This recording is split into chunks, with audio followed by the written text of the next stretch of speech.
नागपुर में बढ़ते drugs network पर राजनीति गर्मा गई है। कांग्रेस नेता डॉक्टर नितिन राउत ने विधानसभा में पुलिस पर गंभीर आरोप लगाए। जवाब में मुख्यमंत्री देवेंद्र फडणवीस को सफाई देनी पड़ी। अध्यक्ष महोदय, मी धन्यवाद देऊ इच्छेन प्रवीण दटके साहेबांना की त्यांनी माझ्या मतदारसंघात घडलेल्या घटनेबद्दल या ठिकाणी प्रश्न विचारला आणि माननीय मुख्यमंत्री महोदयांचं शहर आहे त्या ठिकाणी, परंतु मोठ्या प्रमाणात झोपडपट्ट्यांमध्ये ड्रग्सचा प्रकार वाढीस लागलेला आहे हे नाकारता येणार नाही। अध्यक्ष महोदय, खास करून झोपडपट्ट्यांमध्ये मग ती नोगा फॅक्टरी मधलं भीमरत्न नगर झोपडपट्टी असो, लुंबिनी नगर जरीपटका पोलीस स्टेशन मधलं असो, आणि मी आपल्याला सांगतो की मुख्यमंत्री महोदय की यामागे वेगळे व्यक्ती आहेत। लहान लहान मुलं 14-14, 15-15 वर्षाची मुलं यांच्या माध्यमातून ड्रग विकला जातो आणि ते मुलं अरेस्ट करतो। आपला अंमली पदार्थ खातं विभाग जो आहे तो त्या ठिकाणी ते पथक त्यांना अरेस्ट करतात आणि अरेस्ट केल्यानंतर वय कमी असल्यामुळे त्यांना सोडलं जातं वारंवार, आणि सोडल्यानंतर रात्रीला ते अंमली पदार्थ घेऊन ते शस्त्र बाहेर काढतात अध्यक्ष महोदय, आणि चौकात येऊन मारपीट करतात। आता मर्डर झाला मागच्या महिन्यातच त्या ठिकाणी। म्हणून माझे स्पेसिफिक या ठिकाणी काही प्रश्न आहेत अध्यक्ष महोदय की एकतर ही घटना डिसेंबर 25 मधली आहे जी या ठिकाणी सांगितलेली आहे, आणि गुन्हा अंतर्गत कलमे लावण्यासाठी म्हणजे मोका लावण्यासाठी फेब्रुवारी 26 पर्यंत म्हणजे तब्बल 2 महिने वाट पाहावी लागली। प्रश्न घ्या, जरा स्पेसिफिक प्रश्न घ्या। स्पेसिफिक प्रश्न विचारतोय ना, नाही विचारू का? या विलंबाच्या काळात आरोपींना पुरावे नष्ट करण्याची किंवा राजकीय वरदहस्त, मग तो मी असो किंवा अथवा कोणी असो, मिळवण्याची संधी मिळाली नाही का? हा विलंब यंत्रणेचे अपयश आहे की जाणीवपूर्वक दिलेली ढील आहे, याचा खुलासा माननीय मुख्यमंत्री महोदयांनी करावी।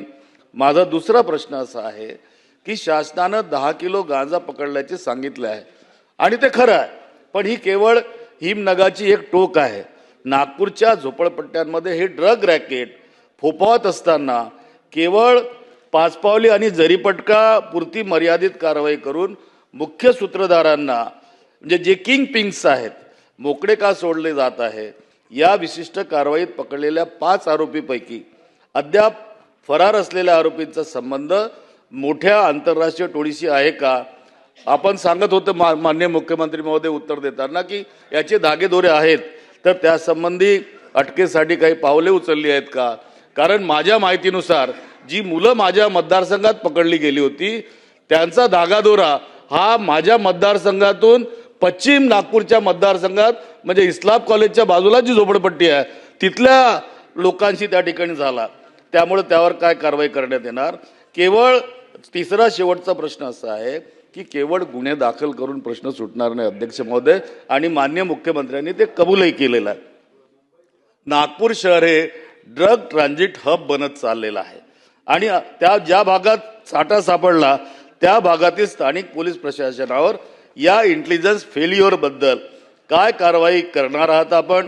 आणि अशा झोपडपट्टी भागात ड्रग्स फ्री झोन तयार करण्यासाठी शासन एखादी मोहीम कालबद्ध मोहीम राबवणार आहे का?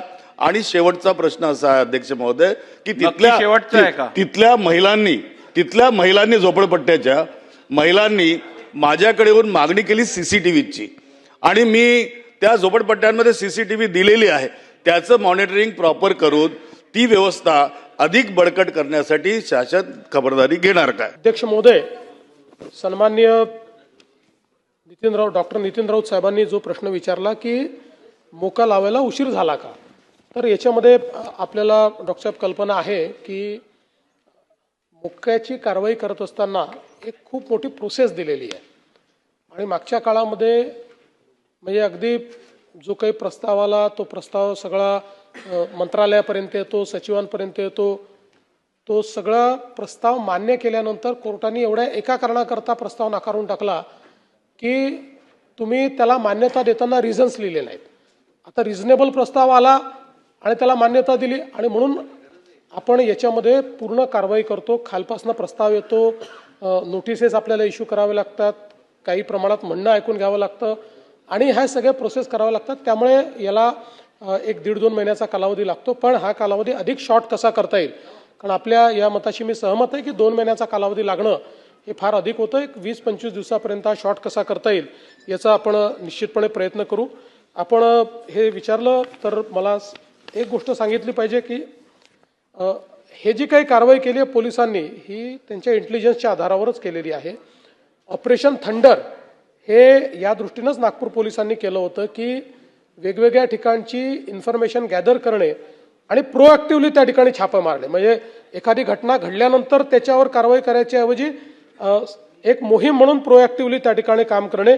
आणि आपण जर बघितलं तर जवळपास 11 महिन्यामध्ये या ऑपरेशन थंडर अंतर्गत 907 केसेस पोलिसांनी त्या ठिकाणी पकडलेले आहेत. आणि वेगवेगळ्या प्रकारचे जे ड्रग्ज आहेत ते 1254 किलो एवढे ड्रग्ज त्या ठिकाणी त्यांनी पकडलेले आहेत.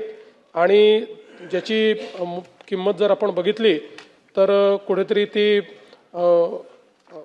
10 कोटी रुपयापर्यंतची त्याची किंमत आहे. आणि सातत्याने या संदर्भात आपण जर बघितलं तर NDPSच्या अंतर्गत काही गुन्हे दाखल झालेले आहेत आणि काही याच्यामध्ये आपण मकोका देखील त्या ठिकाणी लावलेला आहे. म्हणून मला असं वाटतं की हे ऑनगोईंग अशा प्रकारचं ऑपरेशन आहे आणि याच्यामध्ये थांबून चालणारच नाही. म्हणजे अलीकडच्या काळामध्ये जसं एके काळामध्ये दारू हा एक सोशल नॉर्म व्हायला लागला होता तशा पद्धतीनं अलीकडच्या काळामध्ये ड्रग्ज हा सोशल नॉर्म येतोय. पण दारूनी जी हानी केली त्याच्या 100 पट हानी आपल्याकडे ड्रग्ज करू शकतात आणि म्हणून याच्यावर कडक कारवाई करणं हे अत्यंत महत्त्वाचं आहे. आणि म्हणून मी आपल्याला आश्वस्त करतो की कुठल्याही परिस्थितीमध्ये या संदर्भात कोणालाही सोडलं जाणार नाही. आपण CCTV जर त्या ठिकाणी लावणार असाल तर त्याच्या मॉनिटरिंगची सिस्टीम आम्ही करू आणि ते जे काही कमांड अँड कंट्रोल सिस्टीम आहे त्याला जोडण्याचं काम करू. माननीय अध्यक्ष महोदय, हे खरं आहे की अलीकडच्या काळामध्ये अल्पवयीन मुलांचा उपयोग यात केला जातोय. त्यामुळे आपण अशी विनंती केंद्र सरकारला करतोय की आपण लीगल एज जे 18 म्हटलं आहे तर ते अशा प्रकारच्या क्राईम करता 16 करण्यात यावं अशा पद्धतीनं आपण एक विनंती करतो आहोत. कारण आजच्या परिस्थितीमध्ये 16व्या वर्षी मुलं मॅच्युअर्ड असतात. त्यामुळे ते पूर्ण मॅच्युरिटीमध्ये असल्या प्रकारचे क्राईम करताना आपल्याला पाहायला मिळतात. तर त्या दृष्टीनेही आपला एक प्रयत्न हा चाललेला आहे. आणि डॉक्टर नितीन राऊत साहेबांनी जी काही नावं दिलेली आहेत त्याच्यावर का कारवाई झाली नाही हे पोलीस आयुक्तांना विचारण्यात येईल.